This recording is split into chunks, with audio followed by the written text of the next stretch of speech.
IPL 2019 సీజన్కి ముందు భారత్లో పర్యటించాలని ఆశించిన జింబాబ్వే టీంకి చుక్కదెరయ్యేలా కనిపిస్తుంది. ప్రస్తుతం ఆస్ట్రేలియా గడ్డపై వన్డే సిరీస్ ఆడుతున్న భారత జట్టు ఈ నెల 18న పర్యటన ముగించుకొని న్యూజిలాండ్కి వెళ్తుంది.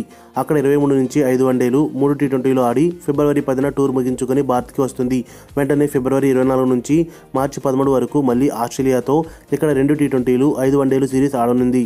మార్చి 13 తర్వాత జింబాబ్వేతో భారత్ 1 టెస్టు, 3 వన్డేలు ఆడాలని బీసీసీఐ తొలుత షెడ్యూల్ని రూపొందించింది. కానీ సార్వత్రిక ఎన్నికల నేపథ్యంలో ఐపీఎల్ 2019 సీజన్ని 2 వారాల ముందు జరిపిన బీసీసీఐ మార్చి 23 నుంచే టోర్నీ ప్రారంభమవుతుందని ఇటీవల ప్రకటించింది.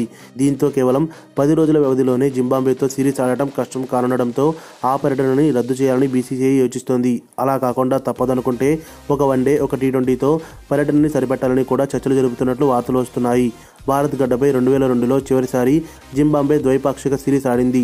ఆ తర్వాత 2016లో టీ20 ప్రపంచ కప్ కోసం భారత్కి వచ్చింది తప్ప సిరీస్ ఆడలేదు. మరిన్ని అప్డేట్స్ కోసం మన ఛానల్ని సబ్స్క్రైబ్ చేయండి.